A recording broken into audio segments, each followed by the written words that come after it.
शुरू करें। हेलो दोस्तों, आप सभी को स्वागत है आपका अपना इस वीडियो में। सबसे पहले मैं इस वीडियो में क्लास 12 के एक चैप्टर है इंटीग्रेशन के बारे में बताने जा रहा हूं। यदि आप चाहते हैं कि 11-12 के विद्यार्थियों के आप हाई स्कूल में जाकर के पढ़ाएं, यानी कि पीजीटी टीचर बने, पोस्ट ग्रेजुएट टीचर बने, तो आपको 11-12 का सिलेबस की जानकारी होना चाहिए। तो आप वही हम बताएंगे इंटीग्रेशन के बारे में समझिए।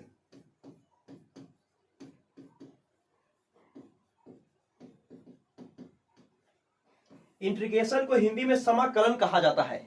तो सबसे पहले इस वीडियो में हम इंटीग्रेशन का इंट्रोडक्शन बताएंगे और उसके बाद टाइप पर चलेंगे।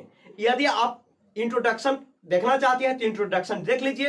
यदि आप डायरेक्ट टाइप पर जाना चाहते हैं तो इस वीडियो को बढ़ा कर डायरेक्ट टाइप पर भी जा सकते हैं। तो सबसे पहले हमको इंट्रोडक्शन चलना है।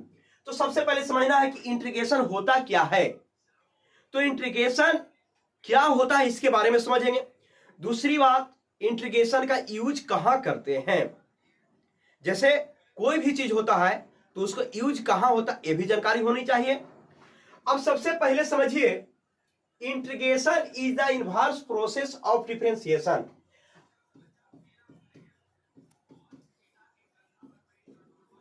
इंटीग्रेशन के बारे में पूछेगा तो आप क्या बोलेंगे, इसका डिफिनेशन आप बोल सकते हैं। जो मैं लिख रहा हूं समझिएगा, integration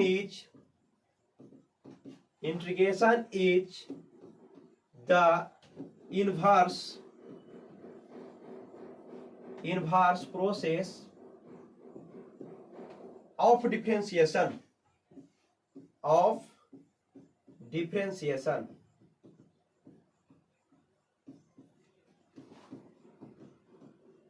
कहने का मतलब है कि इंटीग्रेशन डिफरेंशिएशन का इनवर्स है। इनवर्स के मतलब उल्टा है। इसको हिंदी में आप बोल सकते हैं कि समाकलन अवकलन का व्युत्क्रम पराक्रम है।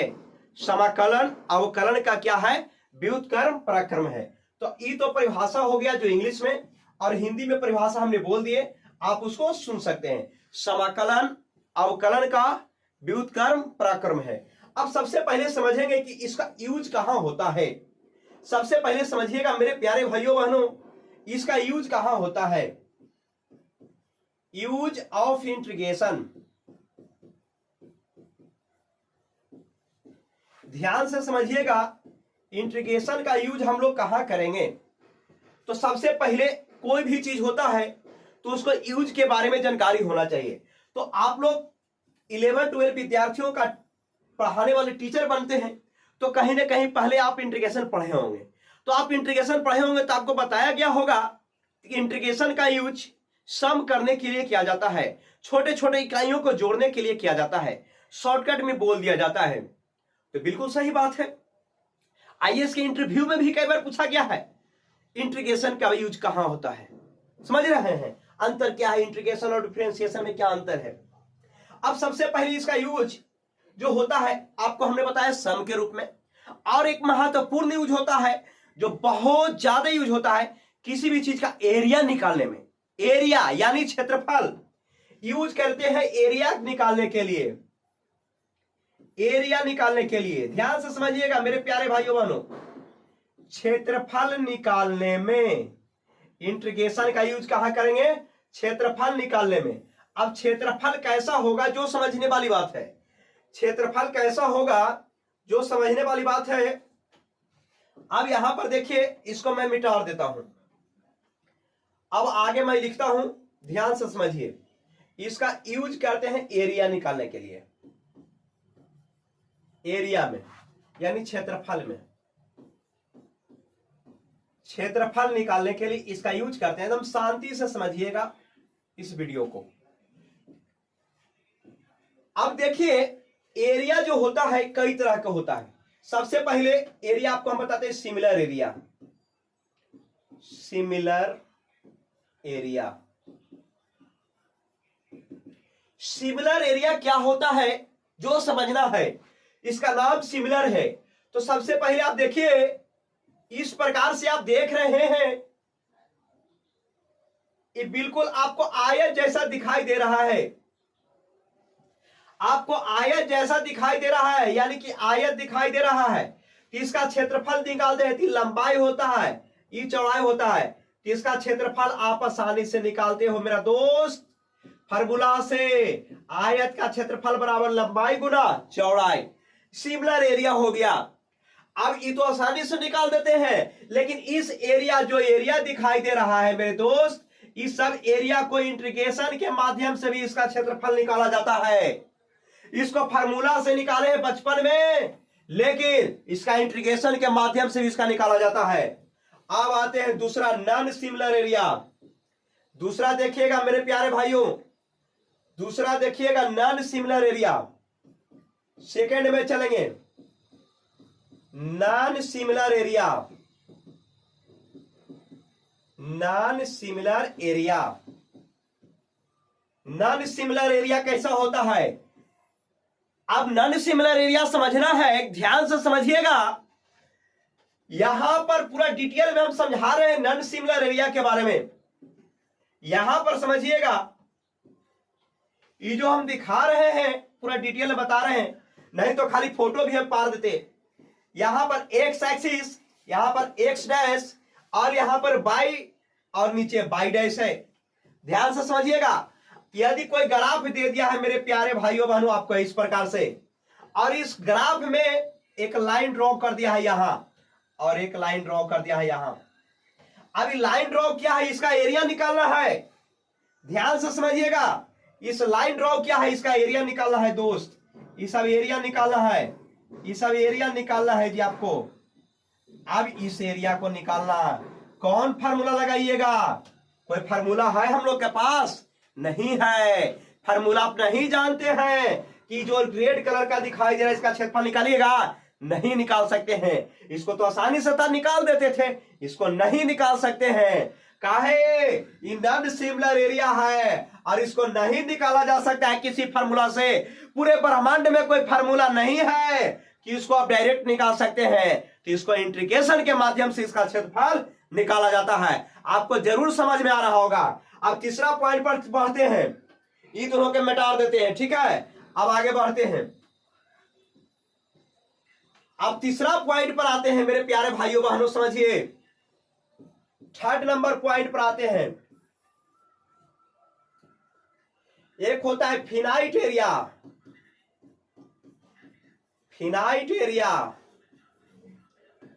फिनाइट एरिया क्या होता है? आप एपी में पढ़े होंगे फिनाइट किसको कहते हैं, और नहीं तो यहां पर फिनाइट एरिया समझिए। यहां पर एक सर्किल ले लिए, इसका त्रिज्या मान के चलिए 5 सेंटीमीटर दिया गया है। त्रिज्या कितना दिया गया है? 5 सेंटीमीटर दिया गया है। वहां पर वो हो गया, ठीक है। अब देखिए इसका 5 सेंटीमीटर जब दिया गया छोटू, तो फिक्स हो गया कि एरिया इतना ही दूर रहेगा। और इसका फार्मूला जानते हैं, तो वृत्त का क्षेत्रफल क्या होता है?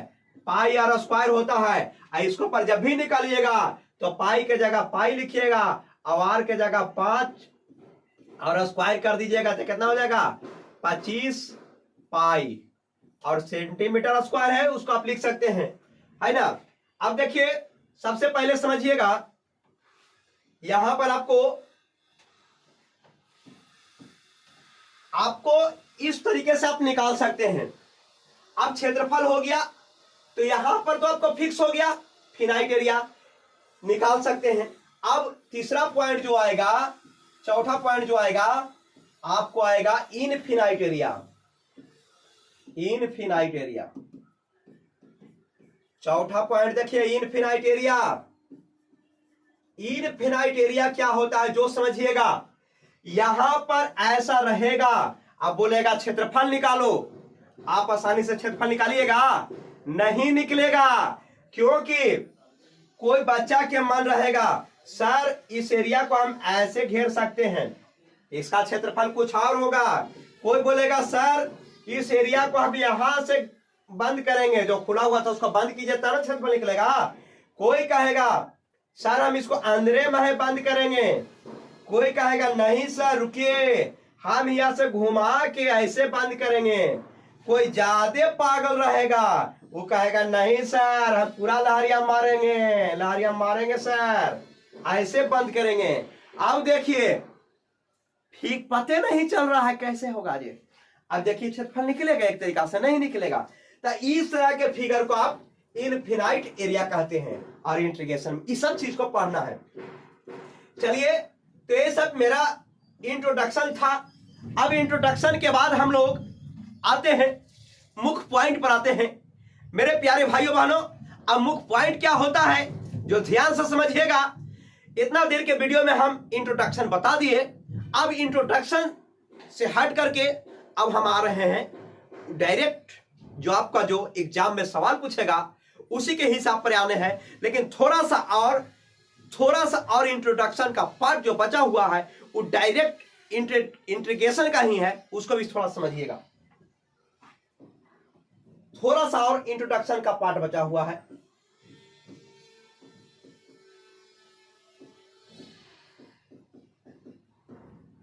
इंटीग्रेशन, इसको हिंदी में कहते हैं समाकलन। ध्यान से समझिएगा, इंटीग्रेशन जो होता है ना, ये दो भाग में बढ़ता है। एक होता है इनडिफिनिट इंटीग्रेशन,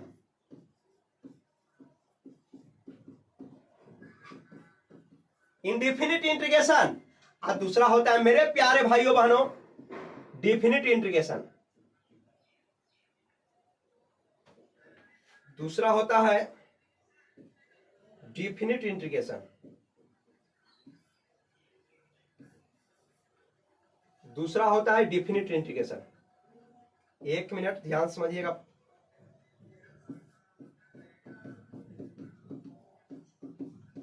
डिफिनिट इंटीग्रेशन, एक इनडिफिनिट इंटीग्रेशन, दूसरा डिफिनिट इंटीग्रेशन। अब इनडिफिनिट इंटीग्रेशन के बारे में सबसे पहले हम समझेंगे। इनडिफिनिट इंटीग्रेशन को इस प्रकार से साइन होता है और डिफिनिट इंटीग्रेशन का इसी प्रकार से साइन होता है। दोनों के इसी प्रकार से साइन होता है। लेकिन यहां पर देखिए, मान के चलिए अगर हम इसको साइन एक्स डीएक्स, कहने का मतलब साइन एक्स का इंटीग्रेशन निकालना है तो खाली ऐसे रहेगा तो इनडिफिनिट इंटीग्रेशन होगा। लेकिन अगर यही रहेगा साइन एक्स डीएक्स रहेगा और 0 से π/2 तक रहेगा, यानी कि इसको मैं फिक्स कर दिया, इंटीग्रेशन करना है 0 से π/2 तक, ये हो गया डिफिनिट इंटीग्रेशन। आई फिक्स नहीं है, खाली इंटीग्रेशन करना है। कहां तक करना है जो आपको नहीं दिया गया है, और इसको में दिया गया है कि 0 से π/2 तक करना है, तो डिफिनिट इंटीग्रेशन। आई नहीं फिक्स है तो इनडिफिनिट इंटीग्रेशन। एक बार फिर से समझिएगा मेरे प्यारे भाइयों, इंटीग्रेशन का साइन इस प्रकार से रहेगा और कोई भी फंक्शन दे रहेगा उसको डिफरेंशिएशन इंटीग्रेशन करना होगा तो उसको इनडिफिनिट इंटीग्रेशन कहेंगे। और इंटीग्रेशन का साइन दिया है और यहां पर कोई भी फंक्शन दिया रहेगा और नीचे और ऊपर कुछ लगा दिया जाएगा तो इसको हम क्या कहेंगे? Definite integration. अब इसको नाम भी देते हैं मेरे प्यारे भाइयों बहनों, समझिएगा। इसको बोलते हैं अपर लिमिट, इसको बोलते हैं लोअर लिमिट। इसको क्या बोलते हैं? Upper limit. और नीचे वालों को क्या बोलते हैं? लोअर लिमिट बोलते हैं। ध्यान से समझिएगा। अब आगे बढ़ते हैं हम लोग। समझ में आ गया होगा आपको। अब देखिए, यहां पर समझने वाली बात है, हम इसको ले रहे हैं कोई फंक्शन अपने मर्जी से एफ, कोई फंक्शन ले लिया एफ और इसको इंटीग्रेशन कर दिए, इसको इंटीग्रेशन कर दिए तो इंटीग्रेशन हो गया एफ एक्स। ठीक है, एफ एक्स। अब प्लस क्या हो गया? सी। अभी प्लस सी क्या होता है? ध्यान से समझिएगा। जब कोई फंक्शन इंडिफिनिट इंटीग्रेशन को करते हैं तो सी कांस्टेंट के रूप में लिखा जाता है। अब ध्यान से समझिएगा, ये कोई फंक्शन स्मॉल एफ एक्स लिए थे और उसका जब इंटीग्रेशन कर दिए तो कैपिटल एफ हो गया। अब ध्यान से समझने वाली बात है, सारे पॉइंट को समझिएगा। ये जो होता है इसको बोलते हैं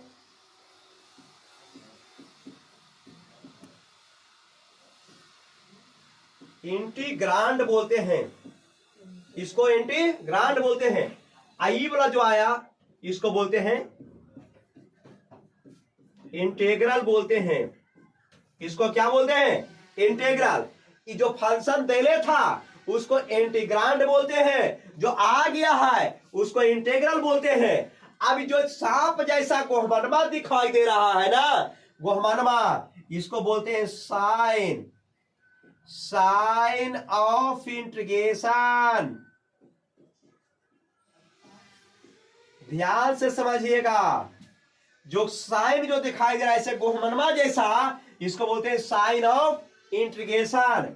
अब जो dx दिखाई दे रहा है बाबू, जो dx दिखाई दे रहा है इसको ध्यान से समझिएगा। जो dx दिखाई दे रहा है, खाली इतना शून्य दिखाई दे रहा है, उसको वेरिएबल ऑफ इंटीग्रेशन बोलते हैं। वेरिएबल ऑफ इंटीग्रेशन बोलते हैं।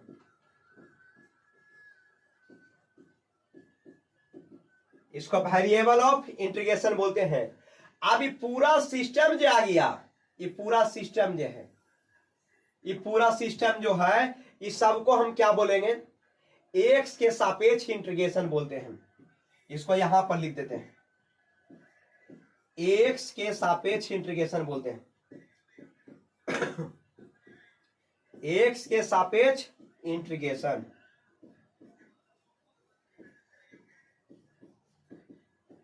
पूरा सिस्टम को क्या बोलेंगे? एक्स के सापेक्ष इंटीग्रेशन। अगर यहां पर डी बाई रहता था बाई के सापेक्ष इंटीग्रेशन, डी टी रहता था टी के सापेक्ष इंटीग्रेशन। अभी देखिए इस सी है,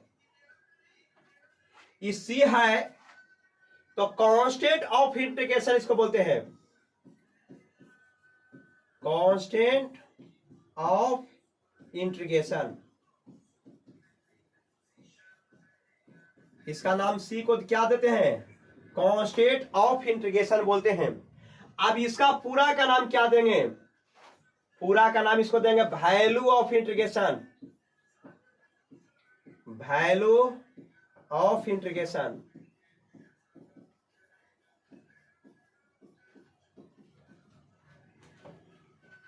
जो भी था सबको हम बता दिए, सबको चीर फाड़ के ऑपरेशन कर दिए। एक बार फिर से समझिए, जो इस प्रकार का आकृति दिखाई दे रहा है उसको बोलते हैं साइन ऑफ इंटीग्रेशन। यहां पर जो फंक्शन दे रहेगा जिसको इंटीग्रेशन करना होगा उसको इंटीग्रांड कहते हैं। उसके साथ जो dx लगा हुआ तो उसको वेरिएबल ऑफ इंटीग्रेशन बोलते हैं। अब पूरे सिस्टम को हम क्या बोलते हैं? एक्स के सापेक्ष इंटीग्रेशन। अभी साइड में चलिए, जो फंक्शन रिजल्ट आ गया उसको हम यहां पर आगे जो है उसको क्या बोलते हैं? इंटीग्रल बोलते हैं। और जो कांस्टेंट है सी, उसको बोले कांस्टेंट ऑफ इंटीग्रेशन। आप पूरा को बोलते हैं वैल्यू ऑफ इंटीग्रेशन। आपको समझ में आ गया होगा, जल्द से इसको स्क्रीनशॉट ले लीजिए। अब पढ़ते हैं हम आगे, अब पढ़ते हैं हम आगे जी, ध्यान से समझिएगा। अब जो भी था इस सबको हम बता दिए। इंटीग्रेशन दो प्रकार के था, एक डिफिनिट इंटीग्रेशन, दूसरा इनडिफिनिट इंटीग्रेशन। इनडिफिनिट इंटीग्रेशन पढ़ना है हम लोग के पहले। तो आइए अब जो हम क्या करते हैं, टॉपिक पर चलते हैं, आपका टाइप पर चलते हैं, एक टाइप पर चलते हैं। तो टाइप पर पढ़ने के लिए पहले फार्मूला को जानकारी होना चाहिए। सम मोस्ट इंपॉर्टेंट फार्मूला,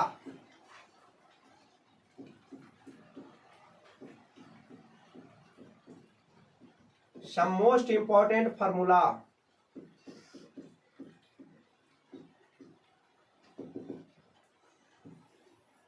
कुछ बहुत ही महत्वपूर्ण सूत्र है, उसको समझिएगा।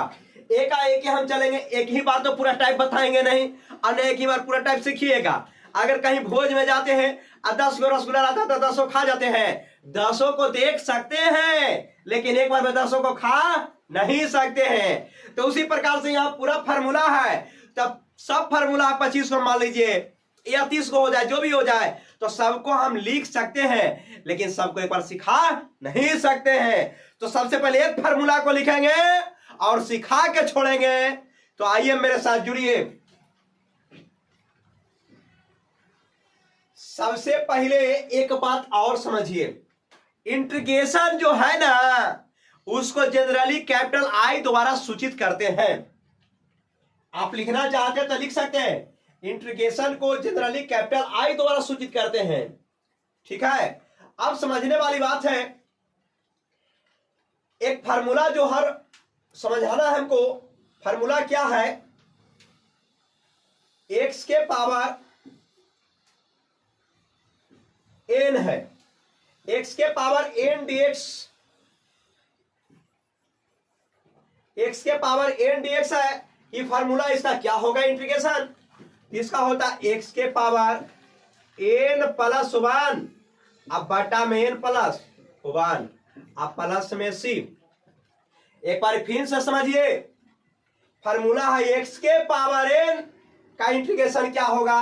तो x के पावर n प्लस 1 अब बटा में n प्लस 1, जो ऊपरे पावर में है वही बटा में आएगा। चलिए एक एग्जांपल से समझाते हैं, एक एग्जांपल से समझिए मेरे प्यारे भाइयों बहनों। इंटीग्रेशन को अभी बताएं क्या चीज से सूचित करते हैं? कैपिटल आई से। तो आई बराबर है x के पावर 5। इसको कैसे सोल्व करेंगे? ये सवाल आएगा बीपीएससी टीचर में, गांठ बांध लो। इसको देखिए सोल्व कैसे करेंगे। इसको देखिए जी, लिखेंगे x के पावर 5 है तो 5 लिखेंगे। कितना जोड़े हैं? 1 जोड़े हैं तो 1 जोड़ देंगे। अब बटा में क्या करेंगे? सेम टू सेम लिख देंगे। तो ऊपर में क्या है? 5 प्लस 1, तो नीचे लिख देंगे 5 प्लस 1। तो लिखेंगे i बराबर x के पावर 6 अब बटा में क्या? 6 अब प्लस में c लिखते जाएंगे। यही हो गया आपका आंसर। अगर बना दीजिएगा तो आपको पक्का 1 नंबर मिल जाएगा, और नहीं बनाइएगा नहीं मिलेगा। चलिए अब अगला क्वेश्चन देखिए। इस टाइप को हम सिखा के नहीं छोड़ेंगे तो फिर मेरा भी नाम बदल देना। चलिए दूसरा क्वेश्चन समझिए। i बराबर x के पावर 8 dx। ध्यान से समझिए। सबसे पहले लिखेंगे i बराबर x के पावर जो है उसको जस के तस लिख दो, तो पावर में 8 है लिख दो। क्या हमने बोला है? जोड़ना है कि घटाना है? कितना जोड़ना है? 1 जोड़ना है, तो 1 जोड़ दीजिए। और ऊपर में जो रहेगा वही नीचे आवेगा। तो बोल ऊपर में क्या है? 8 प्लस 1, तो नीचे आ जाएगा 8 प्लस 1। अब बार बार प्लस में c लिखिए, चाहे तो k लिखिए कांस्टेंट।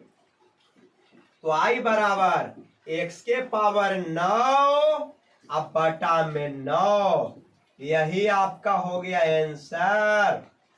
समझ गए हैं जी? जल्द से इसको स्क्रीनशॉट लीजिए, जल्द से स्क्रीनशॉट लीजिए मजे से। चलिए अब आगे बढ़ते हैं, मजा आ जाएगा, मजा आ जाएगा आप सभी को। अब इस टाइप पे हम 2-4 क्वेश्चन अभी और बताएंगे। ये मत समझिएगा कि खत्म हो गया है। अभी माइनस वाला आवेगा, उसके बाद बटा वाला आवेगा, तब ना होगा जी खत्म। चलो देखो जी मेरे प्यारे भाइयों बहनों, तीसरा नंबर i बराबर x के पावर 6 इंटीग्रेशन dx करना है। इसको क्वेश्चन को कैसे बनाएंगे आप सीख गए होंगे, तो शॉर्ट में भी हम बताएंगे। बताएं क्या? चलो देखो शॉर्ट में कैसे करेंगे। 1 जोड़ने के लिए बोले थे, तो 6 में 1 जोड़ो तो कितना? 7। अब बटा में वही वाला हो गया आंसर। सीख रहा है जी? चलिए एक और बताइए शॉर्ट में, चौथा नंबर i बराबर x के पावर 8। अब बोलिए शॉर्ट में कैसे बनाएंगे इसको? x के पावर 1 जोड़ दो, 8 में 1 जोड़ दो तो कितना? अब बटा में 9 प्लस में c। हो गया क्लियर? अब इसको छोड़ दो, अब आगे बढ़ो, दूसरा के फेरा में रहूंगा। अब आगे बढ़ो जी, अब आगे बढ़ो। x के पावर -6 पर चलो। अब प्लस वाला के छोड़ दो, अब माइनस वाला के तोड़ दो, तब बोलो x के पावर -6 प्लस 1, अब बटा में -6 प्लस बटा में वही करना है जो पावर में रहेगा, जो नहीं लिखना है। अब प्लस में बार बार c, तो i बराबर बोलो x के पावर -5। अब ये सब तो जानकारी बेसिक होगा ना जी, काहे कि 11 12 के टीचर बनेगा तुम। तब बोलो -5, अब बटा में क्या लिखिएगा -5, प्लस में क्या हो गया 6। अब आपको ऐसा ऑप्शन में नहीं मिलेगा क्या आप रंगिएगा, तो क्या मोई मोई कीजिएगा, नहीं, हम यहीं से ट्रेड करके भेजेंगे।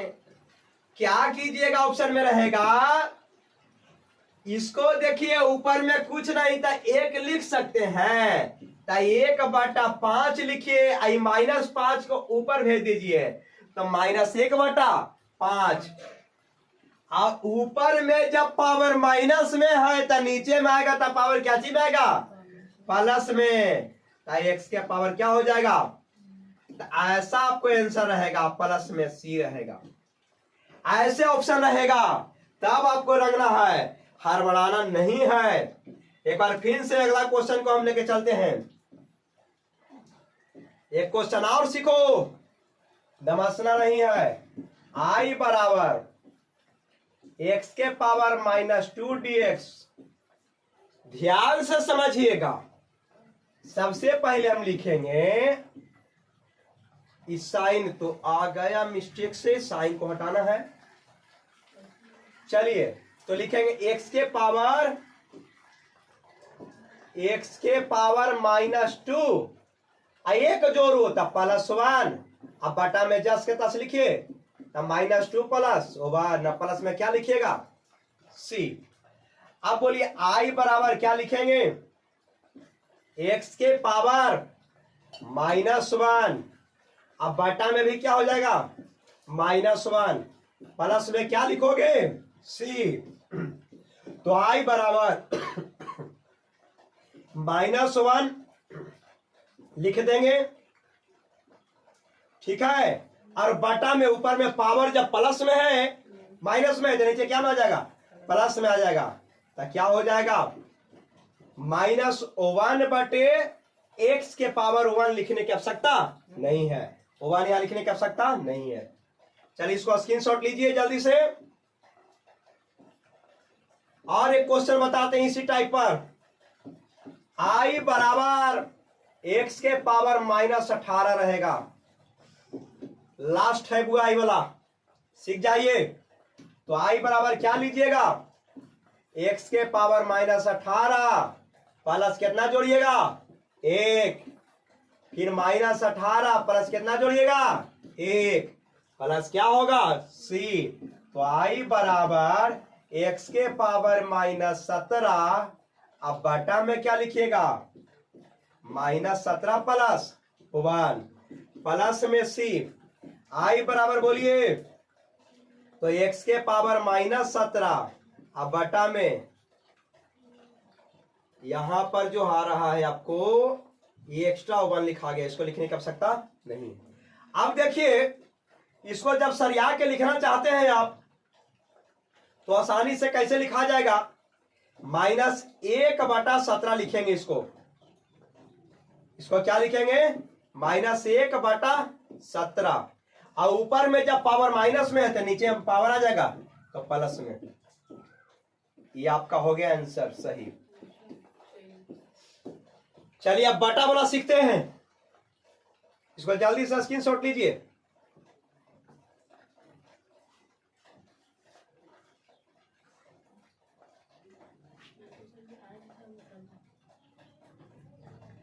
चलिए एक क्वेश्चन अब अगला टाइप सीखिए, बटा वाला। i बराबर x के पावर 7/3 रहेगा, इसको कैसे बनाएंगे ध्यान से समझिएगा। टाइप वही है लेकिन क्वेश्चन का थोड़ा सा बदलाव कर दिया है। तो i बराबर देखिए मेरे प्यारे भाइयों बहनों, x के पावर 7/3 प्लस में क्या करेंगे 1, अब बटा में 7/3 प्लस क्या करेंगे 1। यहां तक तो करेंगे ना। तो आई बराबर, अब बोलो इसको जब एलसीएम लीजिएगा यहां रब कर देते हैं, हालांकि सब तो हमको करने की आवश्यकता नहीं है लेकिन कर देते हैं। तो यहां पर 7 + 3 तो कितना हो गया 10/3। तो x के पावर 10/3, अब बटा में क्या हो गया 10, अब बटे में 3। ये सब जो साइन उग गया है मिस्टेक से, इसको साइन को हटा दिया जाता है। अब देखिए इसको जब आगे लिखेंगे तो क्या हो जाएगा, अब इसको हम क्या लिखेंगे तो नीचे वाला जो ऊपर चला जाता है, इसको क्या लिखेंगे I बराबर 3/10 इंटू x के पावर 10/। लेकिन जब कंपटीशन का एग्जाम दीजिएगा तो इतना लंबा नहीं करना है, आपको सिखा रहे हैं। इसको शॉर्ट में कैसे बनाएंगे जो सीखिए, इसको शॉर्ट में हम कैसे बनाएंगे जो सीखिए, इसको शॉर्ट में कैसे सिखाएंगे जो सीख लीजिए आसानी से। शॉर्ट में कैसे बनाएंगे, चलिए क्वेश्चन यही रहेगा, शॉर्ट में कैसे सीखेंगे। I बराबर x के पावर 7/3 रहेगा। क्या देखिए क्या करेंगे, x के पावर जो दिखाई दे रहा है सबको जोड़ दीजिए, तो 3 और 7 को जोड़िए, कितना हो गया 10। तो ऊपर में लिख देंगे 10, अब बटा में 3 था तो 3 लिख देंगे। और आगे क्या करेंगे, इसको पलट के गुणा कर देंगे, तो पलट दीजिए तो 3/10 हो जाएगा। यही आंसर हो गया। बहुत भारी है जी, एक और बनाइए तो जरा इसी टाइप से रहेगा। I बराबर x के पावर 4/3 dx।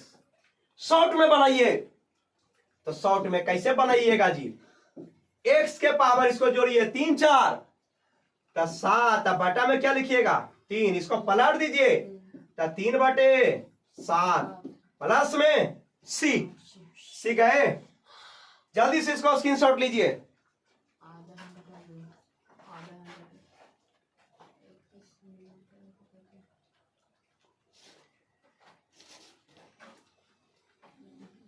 चलिए वीडियो काफी बड़ा होते जा रहा है, तो हम मिलते हैं अगले वीडियो में। तब तक के लिए आप सभी को धन्यवाद। और डिजिटल बोर्ड पर पहला बार पढ़ा रहे हैं तो थोड़ा सा लिखने में मिटाने में थोड़ा सा कहीं पर दिक्कत हो गया होगा, इसके लिए आप सभी से माफी चाहता हूं। चलिए आप सभी को धन्यवाद, तहे दिल से धन्यवाद। कैसा लगा वीडियो जरूर कमेंट करके लिख के बताइएगा कैसा लगा।